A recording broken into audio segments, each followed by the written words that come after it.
আমি করেছি যেহেতু সকালে ছোলার ডাল ভিজিয়ে রেখে ছোলার ডাল রান্না করতে হয়, তার জন্য আমি আবার কিছুটা ডালও করেছি আর একটু ছোলা ভিজিয়ে রাখাও ছিল।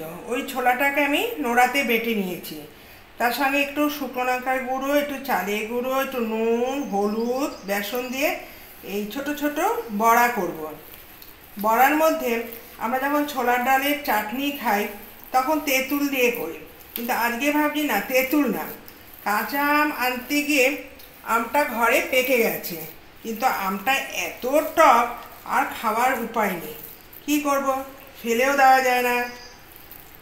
এনেছি কাঁচা আমের চাটনি খাবো, দেখছি পেকে যাচ্ছে। এই গরমটা এখন হচ্ছে আম পাকার গরম দিয়েছে, বাজারে আম উঠেছে প্রায় 100 টাকা কিলো। তা এখন যা গরম পড়ছে, আরেকটা ফলের দোকানে দেখছি আম তুলেছে, পুরো বিক্রি নেই, কে যাবে 100 টাকা আম, তার মধ্যে তো আটি আছে, আঁশ আছে। আমটা না, হিমসাগর আম যতটা ভালো, অনন্য আম আছে ওটা কারোরই পছন্দ হচ্ছে না।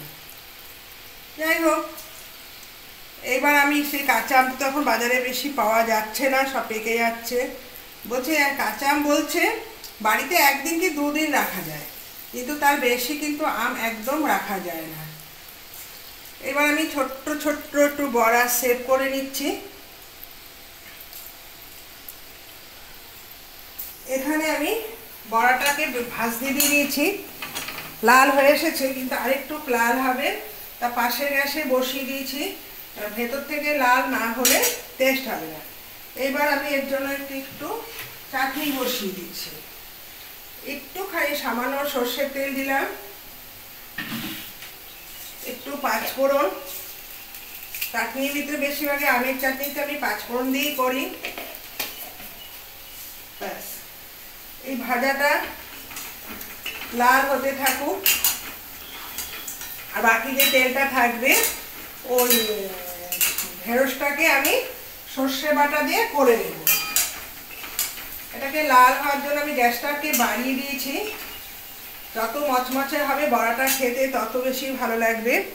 এইবার আমি আমটা দিয়ে দিচ্ছি, তেঁতুল দিয়েও করা যায়, কিন্তু যেহেতু আমার ঘরে এখন কাঁচা আমটা পেকে হয়ে গেছে, ভেবেছিলাম পাকা আম খাবো, কিন্তু এত টকের জন্য আর খাওয়া হলো না। এবার আমি এই চাটনির মধ্যে আমি একটু নুন হলুদ দিয়ে দিচ্ছি, বেশি হলুদ লাগবে না,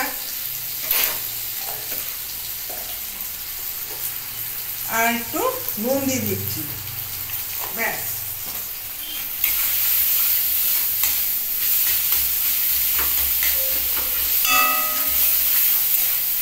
যেহেতু আমটা একদম, এর মধ্যে আমি একটু জলটাও দিয়ে দিচ্ছি। তেলের মধ্যে আমটাকে একদম জেলির মতন করে নিলাম, এবার জলটাও দিয়ে দিচ্ছি। ব্যাস, ফুটে আসুক। এর মধ্যে আমি দেব চিনি, 4 চামচ চিনি দিয়ে দিচ্ছি। ব্যাস, চিনিটা বলতে বলতে আমার বড়াটাও প্রায় হয়ে গেছে, এটা ফুটে আসুক।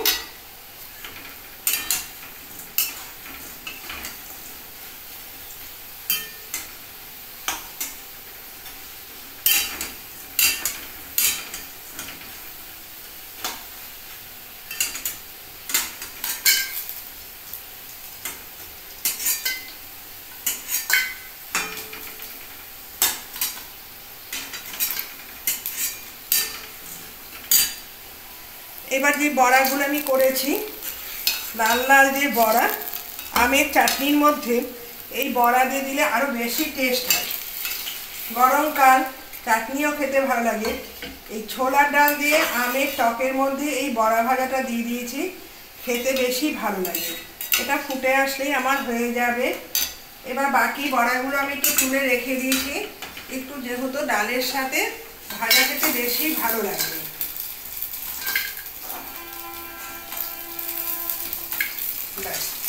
রেখে নিয়েছি। এবার করছি ভেন্ডি, কেউ ভেন্ডি বলে, কেউ ঢেঁড়স বলে। এর মধ্যেই আমি কালো জিরে ফোড়ন দিয়ে দিচ্ছি, আর গরমের মধ্যে পেঁয়াজ কিছু দেব না, ধুয়েই আমি কেটেছি।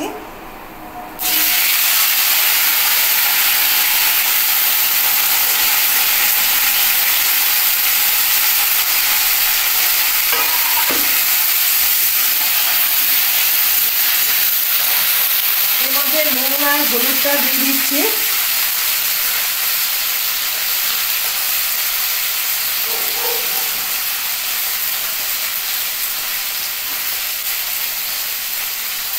আর কোনো মশলা লাগে না।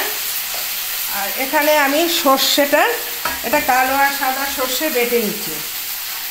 আজকে একটা ফেসবুক খুলে দেখলাম প্রত্যেকেই শাশুড়িকে দোষের ভাগি করছে, ছেলেও মা ভক্ত আর মাও তার ছেলেকে ছাড়বে না।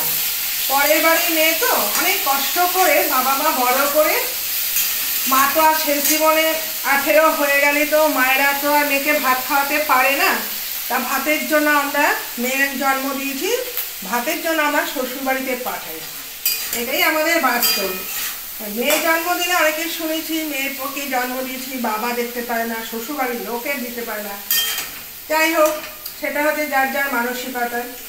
মেয়ে তো উড়ে এসে জুড়ে বসে, ভাতের জন্য মেয়েকে খরচা করে বিয়ে দিয়েছে। পরে জানতে পারলো ছেলে হতে মা ভক্ত, মা তার পরের বাড়ি মেয়েকে সহ্য করতে পারে না। বক্তব্য হচ্ছে আমি ছেলেকে অনেক কষ্ট করে বড় করেছি, তাকে এত কিছু করেছি, পরের বাড়ি মেয়ে সুখে থাকবে মা সেটা কখনোই সহ্য করতে পারে না। একটা কথাই বলি, মেয়েরা কখনো খারাপ হয়ে আসে না, খারাপ বানানো হয় শ্বশুরবাড়ি। মেয়ে দিনের পর দিন অত্যাচার সহ্য করার পর সে একদিন মুখ খুলতে জানে, কিন্তু সহজে মুখ খোলে না। এটা বাবা মার কথা। বলে দেখ, মেয়েদের যখন, মেয়ে নিয়ে আমরাও জন্মিয়েছি, তুমিও জন্মিয়েছ, প্রথমে তাদের সুযোগ দিতে হয়। সুযোগ যখন অতিরিক্ত বেড়ে যাবে তখন একটা দুটো তোমাকেও দিতে হবে। শ্বশুরবাড়ি যখন ভাত খাচ্ছ একটু তো ধৈর্য নিতেই হবে, আর সবসময় মা মা করবে না। এটা হচ্ছে মেয়েদের মা বাবার শিক্ষা। তা মেয়েটির মা তো ভালোই শিক্ষা দিয়েছে। এবার মেয়ে যখন বাপের বাড়ি যাবে সঙ্গে লোক পাঠিয়ে দেবে, কি কি কথা হচ্ছে পাহারা রাখবে। কিন্তু ছেলেকে পাহারা কে দেবে? যেখানে ছেলে মা ভক্ত ছেলে, মাও তার ছেলেকে ছাড়বে না, ছেলে তার মাকে ছাড়বে না। এসব ছেলেদের বিয়ে না করাই ভালো। আজকে কোনো জায়গায় মেয়ে সুইসাইড অ্যাটেম্প করছে, কোনো জায়গায় ছেলে সুইসাইড অ্যাটেম্প করছে। কাকে ছেড়ে কার কাছে থাকবে? বউ ভালো না মা ভালো? আমার মতে যা হতে, মা তো জন্ম দিয়েছে, মার কাছে থাকাটাই ভালো। কিন্তু মিষ্টি আর দিইনি, সর্ষে বাটাটা 1 চিমটে মিষ্টিও দিলাম। আমার মতে যেই ছেলে মা তার ছেলেকে ছাড়বে না, ছেলেও তার মাকে ছাড়বে না, সেই সব ছেলেদের বিয়ে না করাই ভালো। অন্তত পক্ষে একটা মেয়ের জীবন তো বাঁচবে। আর কোনো মেয়ে কিন্তু খারাপ হয়ে আসে না, খারাপটা বানায় শ্বশুরবাড়ির লোকেরা, তাদের দিনের পর দিন অত্যাচারে। বুঝেছ? বিয়ের থেকে যে গিফট পেলো সেটাও শাশুড়ি বা বাড়ির লোকের থাকবে, সে নিয়ে যায়, কোনো আপত্তি নেই। সবাই বলে মেয়েটা শান্তিতে থাকুক, মেয়ে শান্তিতে থাকুক, সবার বাবা মা চায়, কিন্তু ছেলের মা কখনোই চাবে না। এখানেই উচিত আলাদা সরে পড়ো, না হলে মাকে নিয়ে থাকাটাই ভালো। মেয়েকে দিলে বাপের বাড়ি পাঠিয়ে দিই, তুমি মাঝে মাঝে মেয়ের মা বলো, মেয়ে আমার কাছেই থাকতো, তুমি তো মাঝে মাঝে আসো, দেখা করো, কিন্তু এত অত্যাচার না করাই ভালো। ঠিক আছে, সঙ্গে থেকো।